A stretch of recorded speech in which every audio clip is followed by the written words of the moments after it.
बिस्मिल्लाहिर्रहमानिर्रहीम। प्रोग्राम सिंध जे मुक़दमो सां गॾु मां आहियां हमीद भुट्टो। सदियुनि जी तहज़ीब वारी धरती सिंध, सिंध जी तहज़ीब जेतिरी क़दीम आहे उन जी गवाही मोहनदड़ो जा 7000 साल पुराणा आसार असांखे ॿुधाइनि था।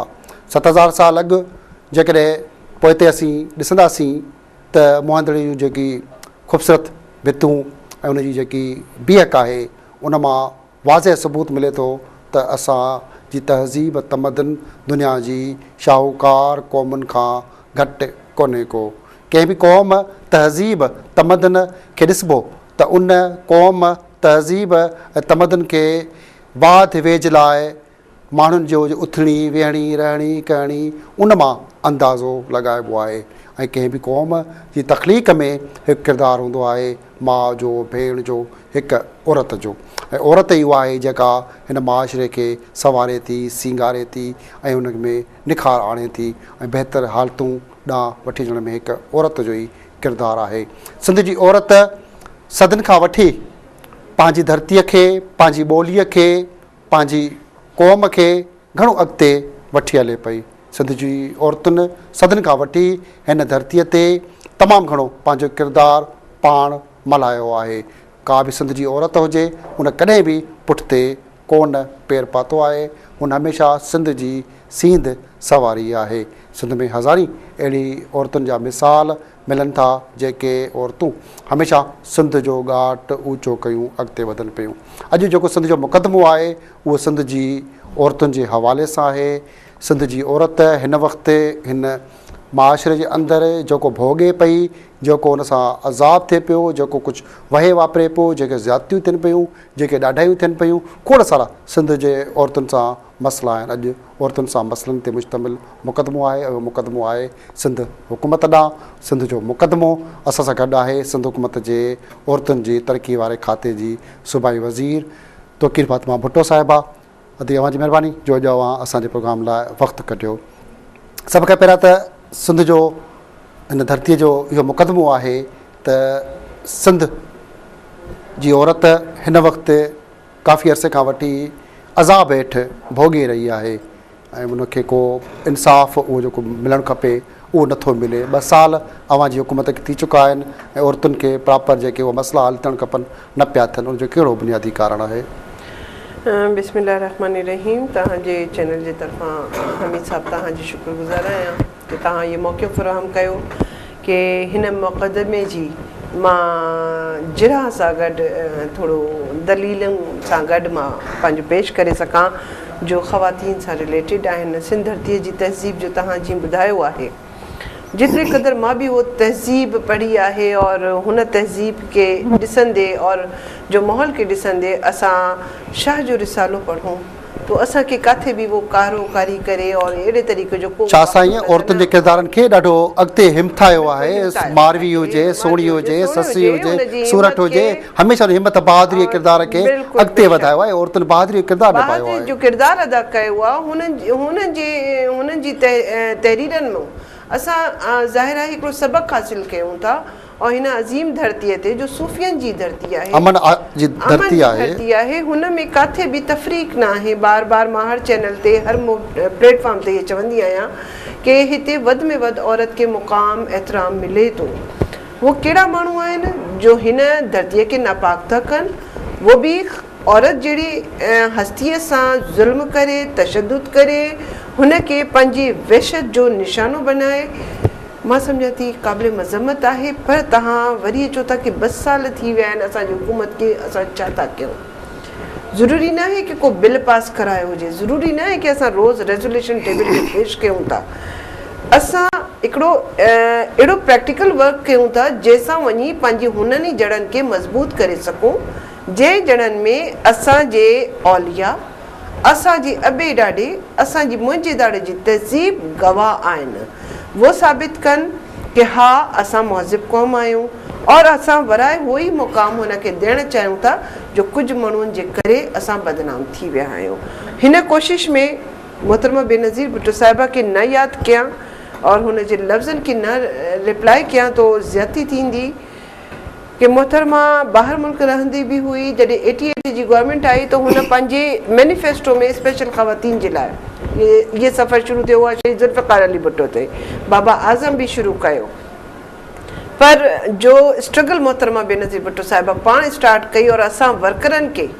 ॿाहिरि वेठी हुजे इक़्तिदार में हुजे हुन में कर ख़वातीन सां को बि मोहतरमा हमेशा पंहिंजे वर्कर्स औरतुनि खे हिमथायो पर मोहतरमा जी मां ॻाल्हि पिया कयो त ख़ुदि मोहतरमा बेनज़ीर भुट्टो खे 2 साल अॻु हिन मुल्क जे अंदरि मुख़्तलिफ़ क़ुवतुनि शहीद करे छॾियो पर हिन मौजूदा हुकूमत अवां उन खाते जा वज़ीर आहियो पर को अहिड़ो प्रॉपर आवाज़ उन जी शहादत जे हवाले सां उन जे क़ातिल जी गिरफ़्तारी जे हवाले सां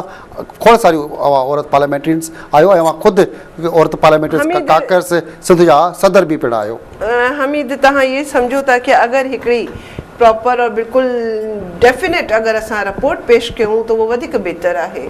मोहतरमा जी लफ़्ज़नि में शामिल हुई, मोहतरमा जी हुन रिपोर्ट में शामिल हुई जो 18 अक्टूबर खां पोइ हुन ख़दशात ज़ाहिर कया हुन जे तौर ते तो वाज़े वेठा आहिनि पर हिकिड़ो कानून और हुननि कानून खे जॾहिं असां पंहिंजे हथ में वठूं त पोइ वरी अचो हुन मुक़दमे खे पुरज़ोर तरीक़े सां विड़ी बि सघूं। ॿाहिरों जांच कराई अंदरूनी सतह ते करायूं था कि हा बाबा सियासी इंतकाम था वठनि को सियासी इंतकाम न पर जेके यूएन जी रिपोर्ट आई आहे उन में जेके जेके ख़दशा ॾेखारिया विया आहिनि जिन माण्हुनि लाइ उन्हनि जे लाइ त कंहिंखे गिरफ़्तारी जी लाइ ॻाल्हि कोन पई थिए ऐं ख़ामोशी थी वई आहे कोई एक्शन न पियो थिए हुकूमत ख़ामोश तमाचा ई बणियल आहे। कंहिंजे ख़दशात खे असां सही साबित कंदासीं कंहिं अदालत में हुन अदालत में वञण जे लाइ पूरी तयारी हुजणु खपे। हुन पूरी तयारी जे लाइ असां चाहियूं था कि उहो सॉलिड प्रूफ जो कि तहक़ीक़ जे मुताबिक़ हुन जी इंक्वायरी जे मुताबिक़ आहिनि हुन खे साबित करे सघूं हुन में पंहिंजी हुन जांच में और हुन खे सम्झंदे गिरफ़्तारी और हुन खां पोइ हुन जी सज़ा जो अमल हिकिड़ो अहिड़ो हुजे जो लियाकत अली ख़ान जी खे बि इंसाफ़ दिलाए सके जो शहीद ज़ुल्फ़िकार अली भुट्टो के फांसी ते चढ़ण वारनि खे बि इंसाफ़ दिलाए सके और हुन सां ई गॾु ई गॾु असांजी अज़ीम लीडर शहीद बेनज़ीर भुट्टो खे इंसाफ़ मिले आम माण्हू खे बि इंसाफ़ मिले पर इंसाफ़ जी ॻाल्हि हिते तक नज़र न पई अचे। न इंसाफ़ जी ॻाल्हि जॾहिं आहे तो स्ट्रगल असां बि कयूं था और मां सम्झां थी कि वो सिर्फ़ु पंहिंजे बच्चनि जी पंहिंजे मुड़ुस जी अमानत न हुई वो पूरी क़ौम जी अमानत हुई वो पूरी आवाम जी माउ हुई भेण हुई हुन जी लीडर हुई और हिकु जहिड़ो दर्द असां सभिनी जे अंदरि आहे और तव्हां और को बि न चाहींदो कि पंहिंजे माउ जे क़ातिल जो पंहिंजी अज़ीम लीडर जे क़ातिल जो मुजरिम मंज़र आम ते न अचनि। ये कोई अहिड़ी सियासत न आहे कि असां कंहिं माण्हूअ खे बचाइणु चाहियूं असांजे लाइ वॾो अज़ीम वो वक़्तु हूंदो जॾहिं हुन माण्हू खे सज़ा ईंदी हुन खे फांसीअ जे फंदे ते असां चाढ़ींदासीं पर हिकिड़े दफ़ा न मां त चवां थी 1000 लख दफ़ा हुन खे चाढ़ियूं जो असां को असांजी अमड़ खसी आहे असांजी लीडर खसी आहे असांजो हक़ इंसाफ़ खसियो आहे। बेनज़ीर भुट्टो खे इंसाफ़ नथो मिले अवां सभई पार्लियामेंट्स मेंबर्स जेके बि आहियो उहो पाण में गॾिजी छो नथा असेंबली फ्लोर्स ते वेही आवाज़ उतारियो त अवल बीबी जो इंसाफ़ हुजणु खपे पोइ ॿियूं ॻाल्हियूं छो न पियो ईअं थिए। न बिल्कुलु फ्लोर ते आवाज़ उथारण न कैबिनेट में आवाज़ उथारियूं था पाण प्रेसिडेंट साहब प्राइम मिनिस्टर साहब सभु हिन जी जांच हले थी और 2 साल को मां सम्झां थी कि वधीक अरसो बि थी वियो आहे और आवाम में हिकिड़ी शिदत सां बेचैनी बि महसूसु थिए थी हर जाइ ते आवाज़ शक शुबा पैदा थियनि था जो कि न हुजणु खपे पर तव्हांखे थोरो तारीख़ यादि हुजे कि असांजे मुल्क जी ये बदकिस्मती रही आहे कि अगरि अहिड़ा ख़दशात थींदा आहिनि त अवल पंहिंजे घर खे ई पकड़ंदा आहिनि। जॾहिं मीर मुर्तज़ा जी डेथ थी हुई तो वॾो इल्ज़ाम किथे आयो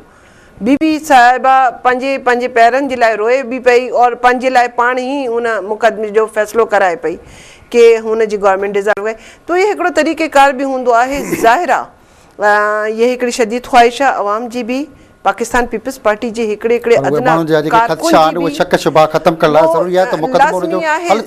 मां वरी चवां थी कि हिकिड़ो ख़तमु थी वियो आहे ऑलरेडी जो हिन में विक्टम हुयो हिकिड़ो ज़ाहिर थी वियो आहे हाणे 3 माण्हू जंहिंजे लाइ बि चयो हुयो और वो जल्दी रिपोर्ट ईंदी छो जो पिछले दिनों मुंहिंजी मुलाक़ात थी हुई आसिफ़ साहब सां तो आसिफ़ साहब ओवरऑल सभिनी खे ई ॿुधाए पियो कि जो मुंहिंजे दिलि में अंदरि सूर आहे जो मुंहिंजे बचनि खे आहे उहो मां सम्झां थो तव्हांजे अंदरि बि आहे और असां चाहियूं था कि असां जो बि हिन साज़िश में हुयो हुनखे मंज़र आम ते वठी अचो, जांच ॿाहिरों हिन जे करे कराई कि असां पंहिंजी जांच में मुतमइन हुयासीं, पर इंटरनेशनल लीडर हुई, इंटरनेशनल लीडर जे लाइ और उन्होंने जो इंसाफ इंशाल्लाह मां सम्झां थी कि आसिफ साहब जल्द ही हुनखे मंज़र आम ते मतां सुभाणे कोई ये न चए कि प्रेसिडेंट थी हुन को असां सां सियासी इंतकाम वरितो, पंहिंजी सीट जो फ़ाइदो वरितो। मोहतरमा जी शहादत ते त कंप्रोमाइज़ नथो थी सघे, पोइ सदर हुजे वज़ीर आज़म कंहिंखे बि छो रायत ॾिजे, हिन वक़्तु थी सघिजे थो हिज़्ब इख़्तिलाफ़ में वेही त कॾहिं बि न वठी सघंदो आहे। न न बिल्कुलु न, इंसाफ़ न वठी सघंदा आहियूं, पर न वठी सघंदासीं बि, और अल्लाह ना करे कि वो हिज़्ब इख़्तिलाफ़ में वञूं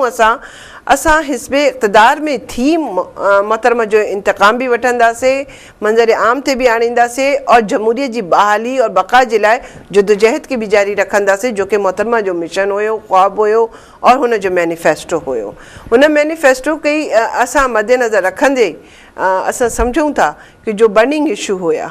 जो असांजी कौम जा और हुन जे मसाइल जे ख़ात्मे जा, हुन ते भी तवज्जो तव्हांखे ख़बर आहे 27 दिसंबर खां पोइ जो सिंध जी और मुल्क जी हालात थी विया, हुनखे सुधारण में, हुनखे हिकिड़ो बिल्कुलु कंप्लीट हुन लाइन ते आणण में तमामु टाइम लॻियो। मोहतरमा जो इंसाफ़ वठण जा अॼु मोहतरमा बेनज़ीर भुट्टो जी कुर्बानीनि जे करे अवां सभु औरत पार्लियामेंटर्स में जेके आहियो, मेंबर्स आहियो, हुन खां पोइ जेके सिंध जी औरतुनि सां वेसागाती थिए थी, इन ते ॻाल्हाईंदासीं 15 ॾींहं ब्रेक खां पोइ। नाज़रीन वठो था नंढड़ी ब्रेक।